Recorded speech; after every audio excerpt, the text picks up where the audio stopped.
Hey there, folks. I'm Matt Hansen, And I'm John Johnson. and you're listening to Planes, Trains, and Comic Books, the podcast where we discuss favorites we've reread,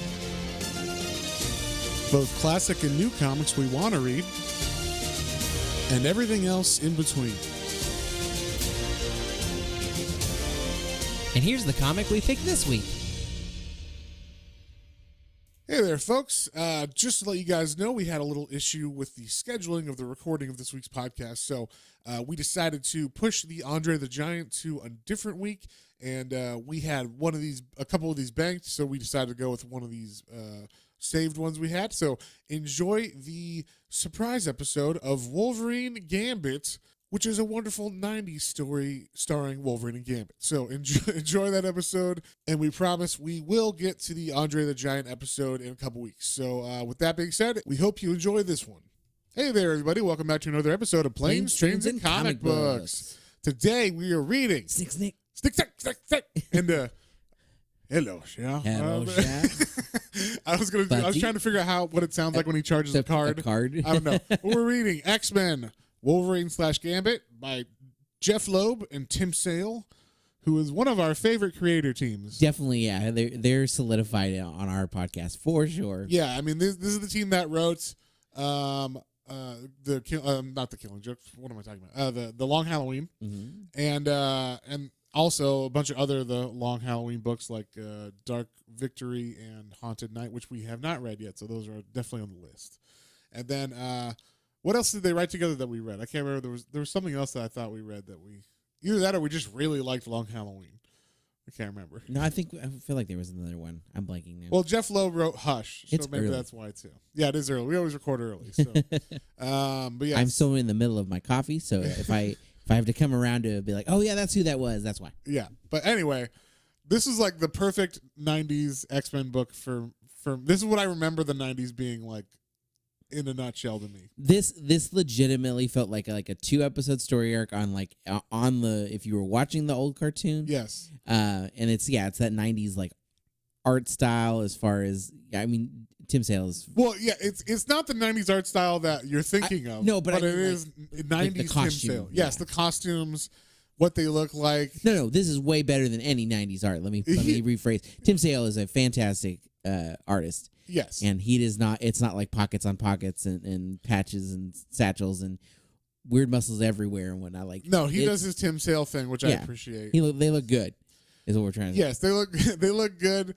He does the model, obviously, that like Jim Lee came up with, or I think it was Jim Lee that created Gambit, and the Wolverine suit from that run as well. But this is like a story I never heard of. Apparently, it was just like a little special four-issue miniseries that they released.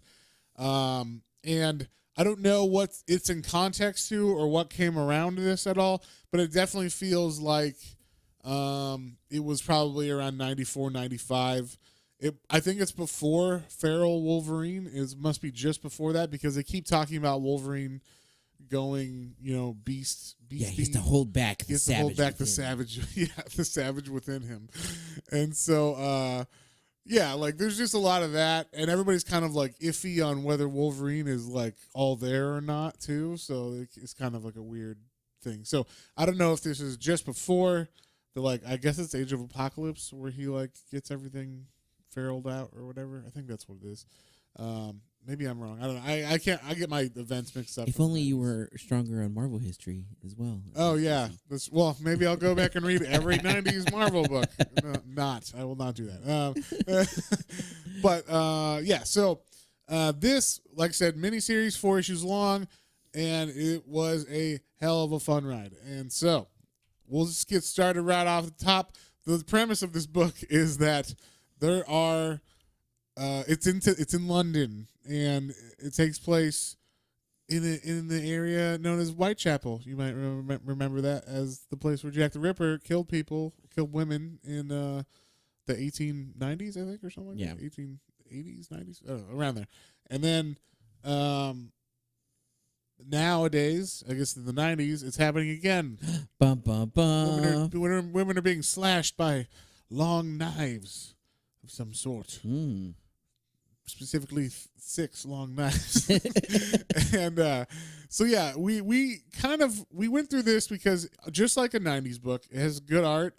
It has a story that is readable and fun, and then when you try to like actually recall exactly make sense of what happened in the story, it doesn't quite fit together in the perfect puzzle that you would like, but you had fun reading it. So that's kind of what a 90s book to me means. Like, it doesn't quite all make sense, but I'm willing to go with it because I had a blast reading it. Exactly. So in this, like the first panel, the first real panel they show you is like a woman in an alley and she's about to be killed, and you see Wolverine's shadow about to stab her. Yeah, like standing over her. Yeah. So, yeah. I mean, I don't know why Wolverine is here. They don't really explain why he's here in the first place. But either way, a woman is found dead, and then we cut to Gambit, who's thieving. He's doing his thieving, and I was like, "Oh, is this like really early Gambit or something?" This is Gambit after. So it's from what we can tell from the story. I guess Gambit and Rogue are on a break.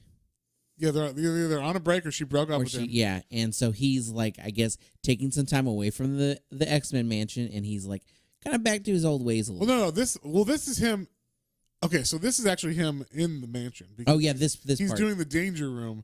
He sets up a scenario where he's like, I guess, reliving his old days, and then Rogue catches him. So I think he's trying to like kind of have a fun game where he's like, I'm gonna see if I could steal stuff again, like, but just in the danger room.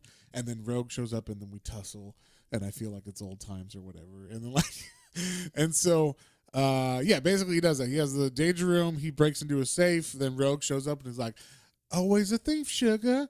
And then like, and I love this also. Jeff Loeb did a really good job writing their accents in, just like the show had them. Yeah. And so I could read them in those accents easily. I think this one was required that you read Gambit in that Cajun voice. Like if you didn't, I don't know how you're reading it. Yeah, he's all like, "Oh, Cher, I don't remember you done dying." like I don't remember giving you the choice. Like like just the way that he talks, you have to read it like that. But then like so at the beginning we don't know that this is a fake out. We don't know it's in the danger room. So you just see him breaking into the safe, him fighting Rogue as she appears and catches him.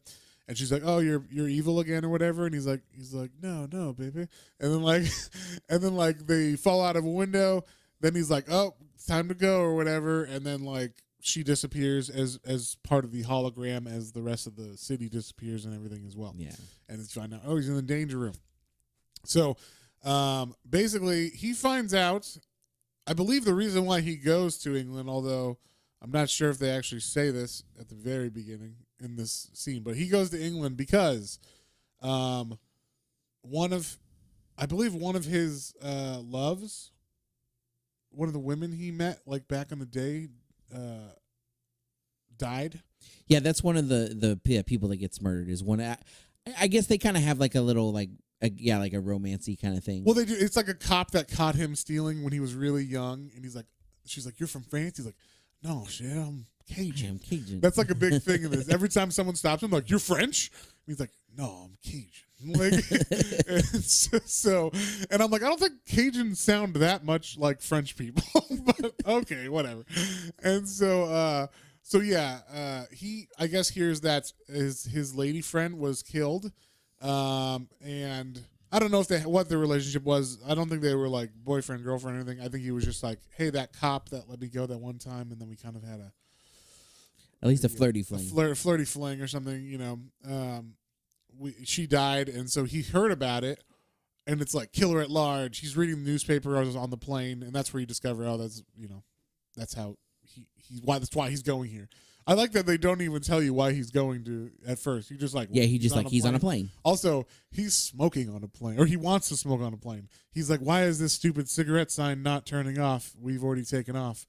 And he's like, oh, I need a cigarette. And it felt really good to have a character in a book be kind of true to themselves and not just PC about cigarettes. I don't know. I like Wolverine that smokes, personally. I'm not a big smoker, but I mean, I never when I was a kid was I like Wolverine smokes. I also need to smoke. It was just like to see him with a big cigar in his mouth. You're just like What's up, bub? Yeah, you're just like, that's him or whatever. I don't know. That just fits the character. So I get it, but I also hate it. I'm like, I wish we could have characters that are, I don't know, in the same vein as X-Men. Maybe you secretly do want to smoke because you like that, and then you like Constantine. He's always got a cigarette. See, but Constantine's not in the kid realm, so That's he can. Oh, he always smokes. He never has not smoked. So except when they made a toy of him, they made a toy and he couldn't have a cigarette. Couldn't have a cigarette. What did he have in his hand? Nothing. Nothing. But his hand was ready for a cigarette. Like it was just. It was in that pose. So you could just make a little paper. That's what I did. I rolled a piece of paper and made a cigarette for him. Nice. So we did have a cigarette when I made it. So, but yeah. So anyway, back to the comic at hand. Gambit's going there because of this. He's on the plane, trying to figure out who killed this girl. And so there's actually 5 girls that have been killed, and one of them, they don't have names in the files. They're just called like file number 1, file number 2, file number 3, file number 4, and file number 5. And number 5 is the girl that he knew. So that's the only one we know. Is her name is Alexandria. Yeah. And so he's like, oh my God, I can't believe they killed her. And so as he's in he gets to London, he looks in these files at the police station. He breaks in, and it's Scotland Yard, of course. So he breaks into Scotland Yard, and of course he gets caught. Like they're like, "What are you doing in here?" And he throws one of his cards. And I thought this was funny. I'm like, everybody knows about the X-Men, right? Like this is a worldwide phenomenon. It's not just like in upstate New York. No, that's across the pond. We have no idea what's going on. Yeah. That's what it kind of make it seem like, because the guy's like, who could this be? Who could throw this electrified card at me? That or power card or whatever the fuck he does, charged card. I would think he would be like Gambit. Obviously, did that because that's what Gambit does. But maybe they don't know in England. I don't know. In the 90s, did you guys have the internet in England? I don't know. Or newspapers. But yeah, so he goes out trying to find who's killing these people. He's riding around on a motorcycle. And he's so cool. He looks so cool. He's got his John Lennon glasses on, as every character in the 90s did. He also looks like a young Jeremy Irons, which I was like, hell yeah, looking suave as fuck there. And so he's like going to talk to the parents of people, the daughters that were dying or that died. This is where we find out that he knew the girl Alexandria, and he goes to talk to her parents, and they're like, wait, you said you were Cajun? And so like maybe she mentioned it to him to them, but and just said, oh, he's a Cajun person or something I was slightly involved with or whatever. Yeah. But then she's dead, and they're like, huh. And so, sorry. No, I was just saying that's kind of when we get the backstory a little bit, because we're like, oh, okay, so how did he end up meeting her, and what? Yeah, why does he care so much about it? Yeah. And then also, we're like, who is the killer? Now Gambit's on the case. But as you can see from the beginning, we're like, oh, Wolverine's the killer, apparently. And so... Yeah, why? But why is Wolverine? But why is Wolverine the killer? Is he brainwashed, or is, Lady Deathstrike the beast inside? Is the beast out? And I think that's why they kind of make it seem like that could be what it is, So that's why I was like, this must be around the time when he's, gone feral or something, and that's the issue. So... or maybe come back from being feral. I don't know. So anyway, he's stalking the rooftops, looking in the area, trying to find women walking by themselves so that he can see who's the killer and then save them. And then he sees a woman walking. He's like, they never learn, walking at night or whatever. And then he's thinking that to himself. He's also talking about wanting a cigarette real bad, which I appreciate. And then he jumps down to try to save her, just because he thinks, oh, I'm gonna tell her, hey, you should get out of here because the Ripper's about. And then all of a sudden he sees it's a setup because the lights turn on, and then the woman turns around and says, police, get your hands up. So now the guy that he stole the file from is like, I knew you'd be around. And so he punches Gambit in the face and knocks him out, potentially. But then on the next page we see he's like, you got a lucky punch. And then he charges his cards, starts attacking the cops, which is always fun. Throws his cards, jumps over the cop cars and everything. And then we see Wolverine shows up. He's snicked it. and he's fighting who he thinks is the bad guy that the cops are chasing. He's got blood on his claws. I don't know why, but he doesn't realize it's Gambit because Gambit hasn't been smoking, so he doesn't smell the tobacco. Yeah. And he's like, "Oh, I didn't. You quit smoking?" And then like there's like a pause where they look at each other as he's like, "What are you doing?" And then he's like, "Oh, you've been going out with without tobacco, Cajun? Like I didn't think it was you, Gambit." And then like everybody's like, "Wolverine," and then but Wolverine's got blood all over him, so it's like, what? Yeah, why are you covered in blood? Yeah, what's going on? And they're like, Gambit's like, explain the blood. And he's like, I can't.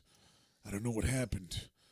I don't even know why I'm in London. Yeah. I don't even know how I came to be in London in the first place. So, and, and if you're looking to me to say I had nothing to do with those women killing, I can't. Like, he doesn't know if he's killed them or not. So that's why it's kind of weird. Like, is Wolverine and his... Like, why would he not even know if he's killing these women or whatever? Maybe his mind's been fucked with recently or something that we don't know about in the main continuity. I don't know. But we can assume that he's gone through some shit. And, obviously they're just sitting there as they jumped over the police cars. They didn't kill any of the police, so... No, so the police are just standing there watching while they're talking. Or they, like, went down a slight alley and then paused to say, like, hey, what's going on? And then, like, the police obviously show up. They're like, surrender now! And then we see... We see this what's going on from cameras on the street, and watching. Yeah, somebody's watching, and it's obviously the guy who's the killer because his writing, like the I guess it'd be like the scratch that he wrote as Jack the Ripper is kind of like the way he talks and everything. So we know it's this guy, and it's weird. He says like a bit of poetry. I guess it's something that Jack the Ripper said, but like he's like, I'm not a butcher, I'm not a kid, nor yet a foreign skipper, which I guess he's like, I'm not some like, guy from elsewhere. No, yeah. I am a Londoner or whatever. And then he's like, but I am your own true loving friend, yours truly. And then this guy starts laughing like, and then, so we don't know who it is, but, it seems like the Joker. I was like, the Joker's in this book? Like, like the way he's like talking and everything is very much Jokery. But yeah, so then, like we said, the police are about to kill them or get them, and then this woman pulls up and she's like, quick, get in the car. And they're like, who the fuck is this woman? But they don't know who she is, but she's helping them, I guess. And so we find out her name is Martinique, which is a very weird, hard name to say. At first, I'd never seen that name before, and she is like working for Nick Fury. She says, she says she's with Interpol and she's a friend of Nick Fury. Yeah, and she's like, get in the car. Nick said you needed help, so jump in. And she looks exactly like Talia al Ghul. So I was also confused because I was like, Talia, Joker, Talia, what's going on? What's going on? Is this a crossover with DC or whatever? So, but yeah, so they get in the car with her, and they drive away. Then this issue was great. Then it's car chase. It's a fucking car chase for like more than half the issue, and I thought it was like it moved fantastically. They're talking the whole time. Also, one thing this thing does well, this comic. I mean I've said this in previous episodes about Marvel comics, specifically the Chris Claremont Wolverine issues we did, or that run we did, but when Marvel has to do their Marvel thing and they're like, let's explain everything going on and every character in this every issue. Let us remind you, Wolverine's the best at what he does. Yeah, because every issue is someone's first issue, and I get the sentiment, but there are ways to do that are better than others. And I thought Chris Claremont's was a bit heavy-handed and a bit annoying sometimes, whereas Jeff Loeb, he did it in the middle of this action sequence.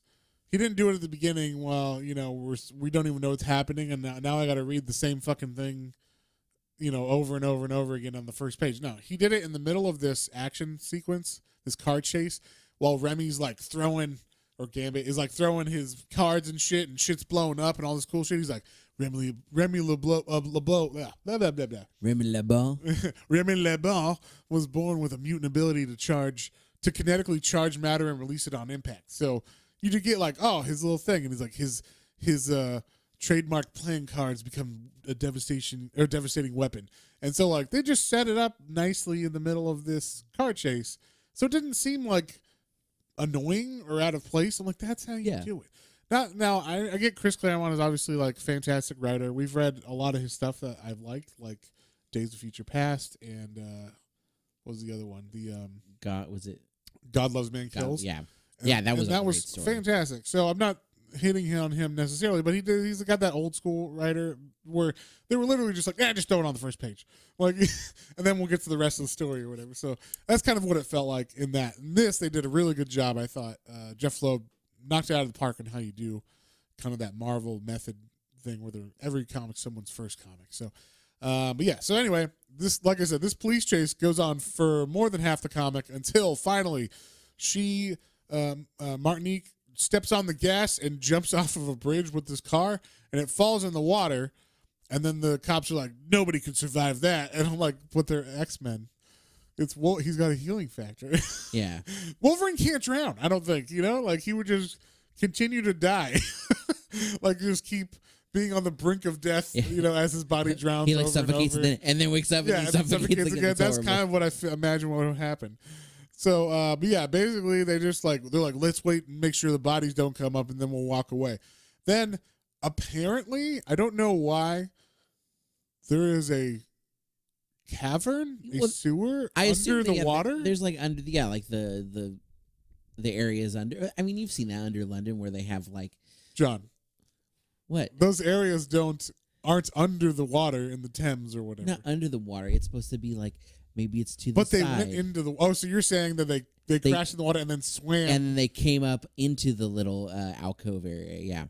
So where the refuse discharges into the Thames directly. Exactly. So where everybody's shit just washes into the. Basically, they crawl into that area, and then we see. So I guess that's what happened. They don't really show. No. They're just like you can figure out. Now we're in a sewer. I put it together. John put it together very easily in his head. And that's what I was saying. This one actually, I put it together too when I first read it, but now that we're going through it again, I'm kind of questioning some of these things. But like, I also didn't question this when I read it. So that's what I'm saying. Like this book has the 90s, not quite everything makes sense. But you just go with it. But you go with it. I appreciate that. It's good enough writing that you're like, hey, I'm on board. It's fun. We just had a badass car chase. And, they're in the sewer now. I don't know how they got there, but water, okay? Water. Yeah, there's water. Obviously, water comes from pipes. Therefore, pipes are by the water. Therefore, you can get into a pipe from the water. And now you're in the sewer. Ergo. And other words like that. So yes. Philosophy, people. It's all philosophy. Anyway, so as they're like lighting up this sewer, they see the woman is dead. Martinique has been injured, and she's bleeding out on the ground, but it looks like she was stabbed. And so Gambit's like, why did you do it, man? What are you dead? He goes, why'd you do it, Logan? Are you that much? Well, now I'm saying it like an English person. How do you read it? Read it, John. Read it in your... Why'd you do that, Logan? Yeah. Are you that much of an animal? Are you that much of an animal? Is there nothing left of you, man? Is there nothing left of you, man? Yeah. Don't push your luck, bub. And so, yeah, they make it seem like Wolverine stabbed her somehow. I don't know. But, like, Wolverine's like, nah, this isn't right. Like, this Martinique seems to be dead, but there's something wrong with my senses. Something's missing. And so, Wolverine got his, like, sniffing sense or whatever. So he's like, something's wrong. They blow a hole in the sewer, I guess. In the wall, I guess, to get out of the area. Yeah, I guess to be like, hey, something's over there. They actually say like something's in this area or something. You want to, like, let's go there. I can smell it.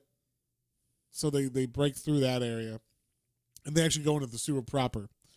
Because I guess this was just like the outside ledge. Yeah. I don't know. And once again, wherever the fuck this is, and so. They jump into the sewer, which was disgusting. I don't know. Yeah, it was very. Remy just jumps headfirst in, like they're all opening their mouths and shit and everything, and of course, Gambit gets knocked out as he's like jumps in. I guess he didn't realize it was like 3 feet deep or whatever. Yeah, just, he hit a pipe on the way in or something. But Wolverine has to save him. So right there, Wolverine's not the bad guy or whatever, and so he saves Gambit, even though they kind of had a fight, and then and he's like, "Oh, I didn't want to have to give you mouth to mouth." And then, like they go through the whole system That's what they make it seem like. At least they walk through the whole system, and then they're like, back to the same place we started, except the body's gone. But there's blood. There's blood there. So you're like, wait. Yeah, so something isn't adding up, obviously. Yeah, something's not right. And so then she appears, and she's alive. And like I said, she looks exactly like Talia al Ghul. So I was very much like, wait. Wait, no. This isn't a DC book. This is a Marvel book. Because she does like the pose and everything. Her hair is over the eye. And, oh, man. Looks exactly like Talia al Ghul. And so then Wolverine is like, nah, that's not her. And he just like starts knifing into her and slits her throat. And like even like stuff comes out of her mouth or whatever, but I'm assuming it's like an alien where it's just milk or something. Yeah. You know? Like, but oh yeah, like in Aliens, like the androids when it's like all milk. They're full of milk or whatever. And Gambit doesn't realize. He's like, Logan, no. Yeah, and then like Wolverine's like, and he just like slices her open, and then they're like, oh my god, it was a robot. Then we cut to that lair of the bad guy. And he's watching all this on. He's got cameras everywhere, and like really good cameras, like at different angles, and you know everything. He's got 40 different screens, all of different sizes, which I thought was fun as well. And they're just all different angles from behind, the side, zoom in, zoom out, 4K. You know, it's all there. And then we see this is in the 90s. Yeah, this is the 90s. So he's talking. You know, he's like he's all happy and everything. He's like, this is rich, ha ha ha, rich, rich, rich. And then like. Then he's like, hey, Martinique, you really ought to come out and enjoy the show. And then you're like, wait a second. Martinique? What? Why is she in this bad guy's lair? I'm assuming maybe that's what he was smelling, like the lair is close by because she was, I don't know if she was this one or if that was a robot, if she was the real one. The original one, yeah. And then. Yeah, we don't really get the 100% on that. We don't know, but there was blood on the ground, so that's why I'm kind of like, I don't know. But basically, we find out Martinique is part of the bad guys. We find out that the main bad guy is a dude named Arcade, who is a lot like the Joker and maybe the Riddler put together. I don't know. And then he's got a bow tie. He kind of looks like the Riddler, but then he's got like a fucked up face. He kind of looks like Two-Face. Yeah, he's got like a Two-Face face thing going on. Yes, I'm comparing these to DC villains because that's what I read mostly. So, and then her, I guess she is taking on. This might be her first appearance as well. I guess her father, who died, she took his name, and so Martinique is actually a person named Mastermind. She says, and we find out her power. She's got like a little bit of telekinesis. And like she can get into people's minds and mess with them a little bit. Yeah. So what I was thinking is the first Martinique was her, and she was showing blood like on the ground and stuff, and like making them think she was dead, like with her powers. Probably. Then they leave. Then a robot came and attacked them, and that's how she. And that's part of that's part of the that's Arcade's part where it's like games. Yes, exactly. And that's how she got away. Like that's why she's back at the lair and whatever. So, yes. So that's what I'm thinking. Obviously, they don't explain that 100% because we're having to piece this together ourselves, just like a true 90s comic. And so they don't want to hold your hand too much. And so yeah. So anyway, then we cut to Gambit. He's breaking into a safe again, and this is like this is the past. Yeah, this is when he met the cop he knew, yes, Alexandra. And so we get like the little story of how they met. This is like a young Gambit. He still looks the same, but he's not part of the X-Men yet. I'm assuming this is when he was still doing his crimes. I really like the way that these panels are when they're telling his story because they all look like cards falling on the pages. Yeah, like his text bubbles or whatever, his narration. Yeah, I really like that. Yeah, and so, but like the way that they draw him jumping out of the house and just the dynamics of it is really good too. Once again, Tim Sale, fantastic artist. And so then he gets caught by this woman, and they're like, "Hey, you're the thief that's been stealing in the last like 30 nights or whatever or something." He's like, "No, I was just doing this one night. It's just this one thing." And they're like, he's like, "See, like look at my pocket or whatever." And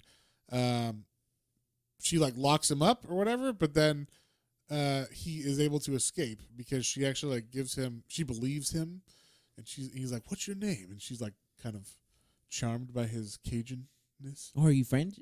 He's like, no, I'm Cajun. No, I'm Cajun. Cheryl. And so yeah. So basically, he's like, I was stealing. I can't. What does he actually steal?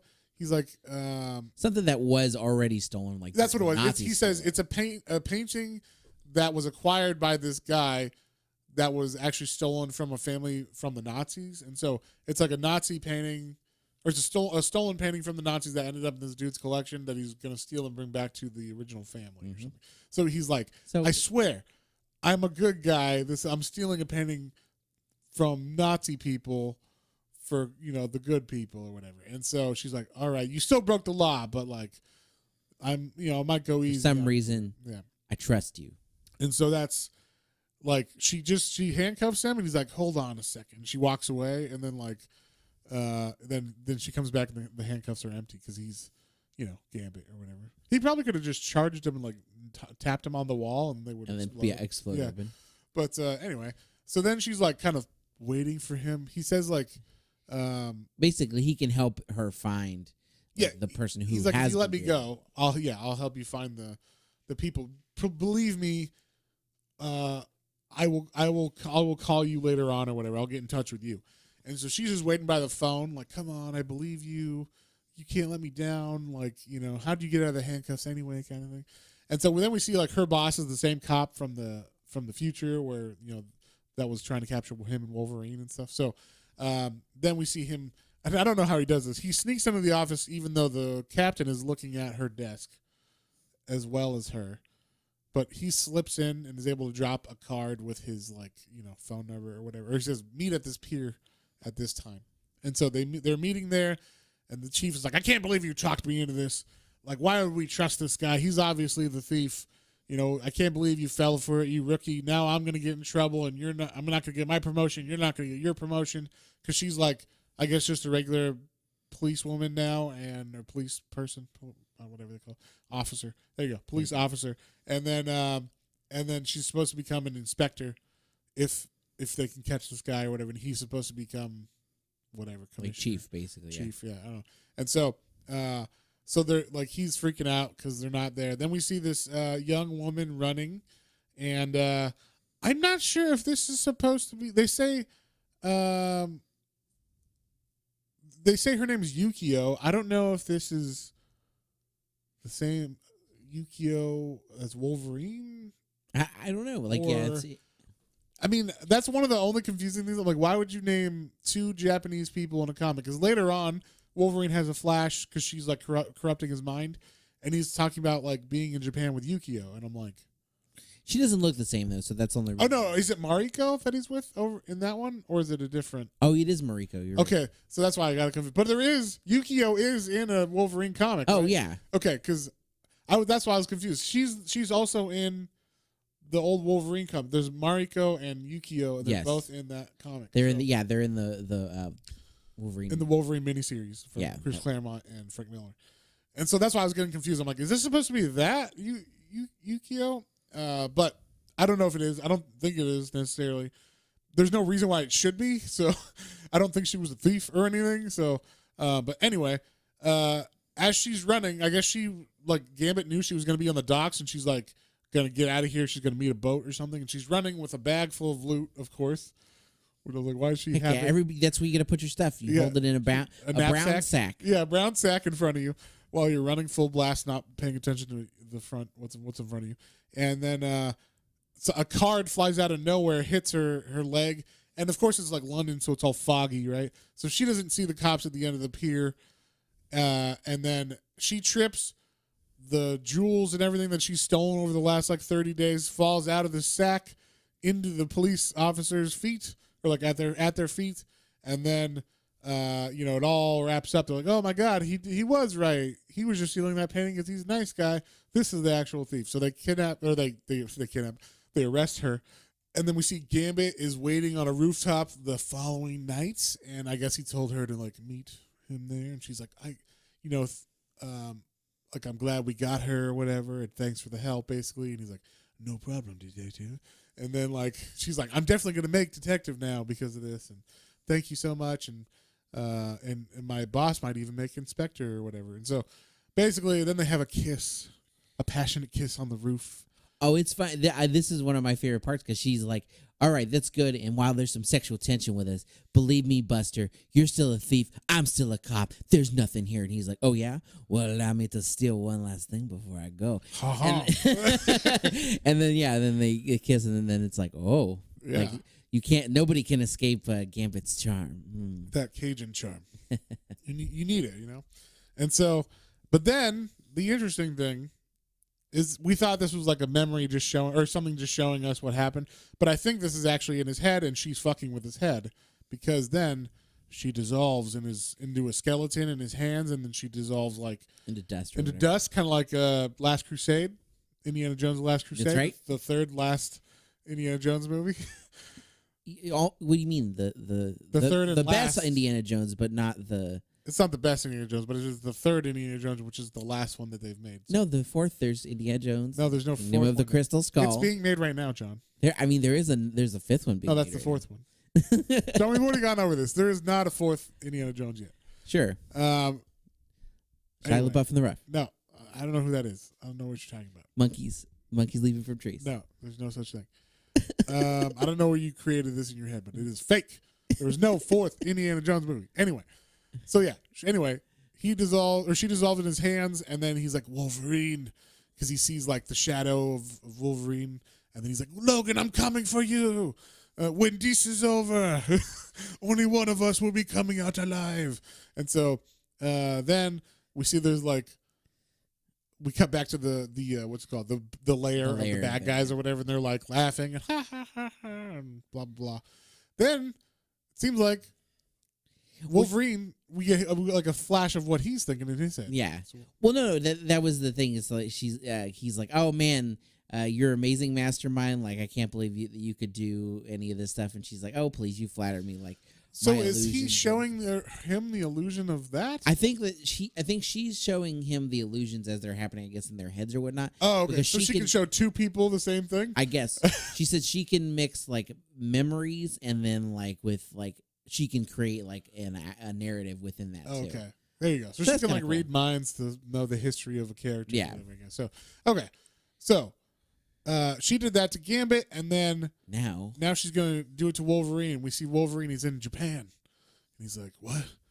What's going on? Like, I didn't know I could have this much happiness in the world." And he's like, "I'm holding Mariko in my arms, and feels like I have all the time in the world, and yet."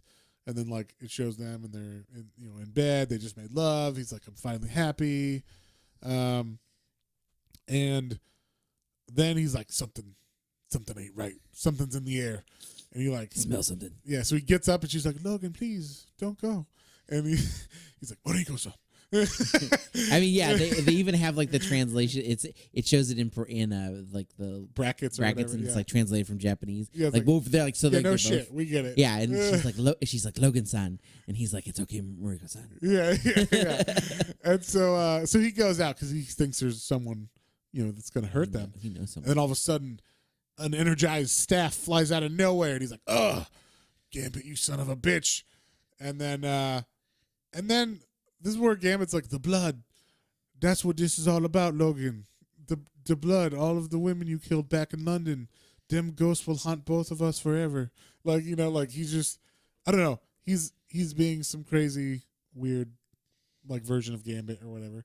And then this is where we find like Wolverine goes crazy, beats the fuck out of Gambit, and actually like snicks and then stabs Gambit, and you're like, holy fuck, he went crazy, and he like actually stabbed Gambit for real because they're like fighting in his. And I don't know if this is in his head or if they're in like a cell fighting each other. I think it's just in his head. Okay, I think it's in both of their heads because like at the end of this, they're both like, what the fuck? Yeah, it's true. He's like, you're not dead. Yeah, and this is funny. This is like also Arcade is watching all this on like a VR headset that she's showing this to, I guess. So he's like ahead of time here. He's got a VR headset. Yeah, he's got 40 screens on every. That's true. Yeah, very, very much. So anyway, they're fighting, and then that's the end of that issue. And then like we come back and we find out there's like we see this page where there's like multiple Wolverines. So this is kind of like the what you call it, like the spoiler, I guess, or like the hint that hey, maybe there's something going on. Yeah. And so we've already seen one robot, so maybe there's two or more robots. You know what I'm saying? And so yeah, we see that Wolverine has been captured and he's in the lair, and then this is like they're all in. What's you call it? They're all in the like a box, or they're all in prison. It looks like a padded cell, and this is where we get kind of like, because Mastermind is like, she's doing this because she's working with Arcade, and Arcade's like kind of got like a little bit of ulterior motive, because he's saying that basically Wolverine stopped him from saving his love. And fucked up his face. And like, they're giving the motive of Arcade. Like apparently Arcade was the mastermind of this. Is kind of what they. I shouldn't say Mastermind because her name's Mastermind. Yeah. So he is using Mastermind like to facilitate this revenge against Wolverine, because Wolverine, at least at the beginning of this issue, he's saying that Wolverine, like while his love named Locke was dying, Wolverine fucked up his face and he wasn't able to save her. Yeah. So she died, and that's why he's doing this. So. This was a little convoluted. I did have a hard time figuring this out exactly. Me and John had to talk about it before we did this, and then we figured, oh, that's what happened. So you can figure it out on your own. Just, it's a little hard to follow somewhat. But anyway, Wolverine wakes up from that dream where they fought or whatever, and it turns out I think they actually fought in their heads, but also in the real world. But Wolverine knew that it was not real. So he pulled his claws he pulled his punch with the claws at the end. So he didn't actually stab Gambit, but it turns out both of them are in a cell and in Arcade's castle or not castle, in the sewer, I guess, where he's got his wherever his lair is. His lair. There you go. And so Gambit looks like he's been stabbed, and of course we just saw him get stabbed in the last issue. He's like, "Come on, you're not dead. We ain't in Japan. Get up, Cajun." Like it's getting weird out there. And so they both wake. He's like, "Oh man, that was crazy. I thought you stabbed me." And he's like, "No." And this is where he says like you went crazy, and I thought you were going full animal or whatever. And he's like, "Not yet, bub." Yeah, he's like, "No," and I knew it wasn't you because he didn't smell tobacco. Yeah. So he smelled tobacco, and that was the weird thing. Is I guess she didn't know that he had quit smoking the last 10 days. Yeah. So he's like, "Tobacco. That ain't my Gambit." Yeah. And so, so they are now in the lair. I guess that's how they get here, because I guess they would have never found it, right, if they hadn't brought them here? Yeah, pretty much. Because they just cut from, like, the last issue was literally those 2 dream sequences, and that's it. Mm-hmm. So they don't even show you how they get into this area. They're just captured. No, they just get captured. So that's interesting. That's an interesting way to show how they get to the lair. It's like, hey, why don't we just bypass them having to figure out how we get? I mean, I think maybe it's something because she made them believe or whatever that they were, maybe like the car wreck, like when they got hit or something, and because that's when it all starts going weird. Yes. So maybe that's they got hit in the heads. I guess, yeah. And so also in this room there is also one of the robots. I guess the one that they killed earlier. Is that what they? Okay, hold on a second. Are they saying that? At the end of the see, this is how confusing this is, or convoluted a little bit. So are they saying that at the end of the issue where they were in the sewer, they came back and it was like a maze, that ends right there, right? Where they're standing and there was a robot that they killed. Mm-hmm. Did then she just fucked with their minds and they got captured right there? And now they're back? I think so. That it makes it seem like, oh, okay, that makes more sense. I didn't read it like that though. I didn't put 2 and 2 together that the dream sequences from both of them they were already captured. Yeah, I didn't get that they were that's them being captured right there. Yeah, like she put them in a trance and then they like boop and brought them back to their lair. Yep. And then that makes more sense. But like I didn't get that because you know why it is. It would have been if they started. I get why they didn't, because they didn't. They wanted to end with that stabbing scene, but they maybe could have done it where. Because the Gambit story is like feels like, oh, we're just in a flashback of Gambit. It didn't feel like it's a fake thing. Whereas the Wolverine one, I'm like, oh, it's a fake thing because he's in Japan, and that's weird. There's no reason to show him in Japan, and then him fighting Gambit. You could then maybe show him begin to fight Gambit, and then cut back to Gambit or something. His little flash, what he had seen or something, and then the stab. Like the stab is what they wanted at the end of the third issue, right? Yeah. So that's why they did it in that order. But I don't know. It could have been a little bit better. But yeah, this makes sense now. They're on that edge, I guess. I guess they were on that edge, or they're still on. No, are they still on the edge? I can tell if they're there in the sewer. I think they're in a cell. I think they're in a cell because they just brought that robot with them. So the robot that looks like Martinique is with them in this cell, and they're like, "Hey, why don't you charge her up, Gambit? Throw her into the wall, and that'll blow a hole in the wall." So they do that, and that works.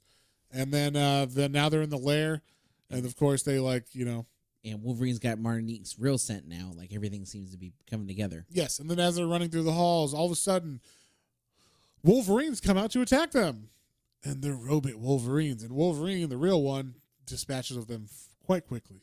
He's like, "You sons of bitches! You're the ones who framed me. I'm the only Wolverine." So he goes crazy, and this is where Gambit's like, "Are you okay?" He's like, "No," and then he's like, "Oh my god, he looks like an animal or whatever," and I'm like, "Calm down. He's just mad. He's just Wolverine mad." His eyes are red. Yeah, but Wolverine mad. And so then as they come into the lair, the main lair where all the TVs are and everything, they see Mastermind and Arcade. They're actually fighting because she's like, "I want the truth, Arcade. What happened?" And because it seemed like he'd been hiding what actually happened between him and Locke and what's going on and why Wolverine is here basically. Yeah, and so she's like, "I'll invade your mind if involuntarily if you don't tell me," and then he's like, "Don't you understand, girl? They've escaped." And then she kind of like astral projects or whatever and like sees them behind her. And then Wolverine grabs his hair and is like, "Hey, bub, give me one reason why I shouldn't just kill you right now." And of course, Gambit's like, "Hey there, Logan, calm down." And so Yeah. I imagine he just sounds like a Cajun version of Jean-Claude Van Damme. Because he's French. So Yeah. But yeah, so anyway, they're like trying to figure out he lets him go. He's like, "You're lucky, buddy." And then she attacks all of them at once, trying to make them all stop and figure out why. Like she basically spoils why Arcade did this to everybody. And she's like, "I do not appreciate being taken advantage of, you fucker." And, my father or the disgust I share for them, is the same as my father's, but you took advantage of me and partners shouldn't do that. And so basically we're going to find out what actually happened between Arcade and his love, Locke. And she says Wolverine didn't kill those 5 women. You captured him and framed him for the murders. And so then we see what happens. So it's a weird, I don't know what the game was. Well, that's the thing is Arcade likes to play games, and I guess he and Locke were kind of playing psycho murder games crazy. Is it like they needed a safe word or something? I guess I imagine it's like someone running around. It could be that he calls it a game and he was just. Well, no, because he says they've done it before. Oh, okay. And this time it just got out of hand. What I mean is she looks angry in some of these panels, so I'm thinking maybe they're having a fight and he's calling it a game, and it's not the first fight they've had. It's possible. And maybe he just she goes to kill him with a knife, and then he ends up killing her, stabbing her with a knife, and then he's like, in order to cover that up, he used Wolverine. He he made Wolverine automatons that would kill other women, then dumped Locke on the street as well as part of those killings. So then it made it look like she was just a random killing from this new Jack the Ripper. Yeah. Who is Wolverine. Exactly. Yeah. And so that's it. That's the whole fucking thing. And she's like, as for like she's mad now because she's part of this. She's part of the killing of these women, and she's like, I can't believe I worked with Arcade and he did that. And he's like, the blood is on my hands of these women and it will haunt me forever. And then she says that as Gambit's like, stop, and he tries to throw a card at her, but she just vanishes. And she makes it seem like because they're like women that got killed, she's like extra hurt, because it's like, like you men will not understand as I can, kind of thing. And then she makes the fog happen, like fog everywhere, and then disappears, kind of like a Mask of the Phantasm style. But then as they take the arcade to the police station and explain everything, and then I did laugh. She's like, she won't forget, but neither will Arcade. Yes. And then we see as Arcade is in his, cell. He's like in his loony bin or whatever, or psychiatric ward, I should say, more PC, I guess. And he's in the crazy house, and he's constantly in his mind looking at Miss Locke and all the women he's killed for this, and they're always in there haunting him in this hotel because he looks like a busboy or something. So, and I don't know if he's got like blood all over him. So I don't know if it's just like their blood or like he's kind of reliving the incident. Something. But yeah, basically he's having to relive it over and over. Yeah. See the faces of all the women he killed. Yeah. And then Wolverine and Gambit kind of have like, I guess we should go back to America now that we figured this out. And Gambit's like, I'm really happy it wasn't you, Logan. Yeah, I'm glad that you're okay and there's actually nothing wrong with you and you're not going savage. Yeah. Like, don't worry about it. I could understand. I could understand where you're coming from. So yeah, basically they just have like a moment where they both smoke together. Hell yeah. And then he's like, I thought you gave those up. He's like, not today, Cher. So yeah, that's the end of this one. I had a blast reading this. This was a really fun. I know it sounds like we were confused because we were, but we also had a fun time reading it. That's like going back, just making sure like the story, like it makes sense for you guys together. Because like reading that, I was like, oh, okay, yeah, I get the gist of it. Like that was fun. Like, yeah. It was It was a very. Let's just say I didn't question too hard. I was just like, yeah, sure, makes sense. Exactly, makes sense enough for that I'm satisfied with that story. Had a blast. The art was great. The story was fun. The things we question now together were not things I questioned when I read it. Yeah, I was questioning. Okay. But the reason why we're doing this now is because we're trying to make it make sense for y'all. So so if we want to make sure you guys understand what actually happened in this story and not just because we totally get it. Yeah, we totally get it now. Now that we talked about it for like an hour and we hashed this 4-issue series out, we totally understand. And so yeah. But on that note, John, what would you give this one? So I'm definitely on board of the team of Jeff Loeb and Tim Sale. Definitely am like, I want to kind of just probably read everything that they did together because they're always fun. Maybe it takes a little bit sometimes like we just did now to go back through and make sure we piece it together correctly. But it made sense. It was a fun read. The art is fantastic. I loved everything about it. It made me feel like a kid basically reading this one. Yes. It definitely put me in that like, hey, I'm fucking 6 years old again mindset. Yeah. And I went to the comic store and found my favorite character Gambit and my other favorite character Wolverine, and they're in a book together. What? Yeah. I'm picking that up. Yeah. Yeah. So it was fun. So with that being said, it was not. It's short, so it's definitely a quick read. Anybody can pick again. Yeah, if you like X-Men, pick this one up. It's a quick, fun read. There's no, you don't have to put much time or effort into this one at all. No, it's just great. It's just a fun read. And, so it's nothing like amazing. It's just a quick, fun story. But I loved it. I think I'm going to give this one, I'm leaning here because I'm feeling like your scale and my scale, but I'm like, I just do how I feel. Yeah. It's an 8. It's an 8. Oh, I like that. It is not an 8 for me, but it was fun. I had a blast, and I'm totally going to try to find this in hardcover and have it in my collection because I really, really enjoyed it. And because of that, I'm going to give it a 6.5. I know you hate my points, but because I can't give it a 7. Like a 7. Why can't you give it a 7? A 7 to me is there's got to be a little something. Like maybe if the story made full hardcore sense or whatever. It did. We just had. You're right. We were the ones who made it convoluted in our minds. So yeah, I just feel like, a 7, 8. Oh no, you know what? You're right. Yes, You're right. That's right. You've convinced me. A 7, I will give it a 7 because an 8, 9, 10 is like groundbreaking, above average, like way above average. This is just above average, and I don't know if it necessarily deserves above average, but it deserves it from me because I had a fun time reading it. Like I said, it transported me back to my childhood, and that's what comics should do. They should make you have fun reading them.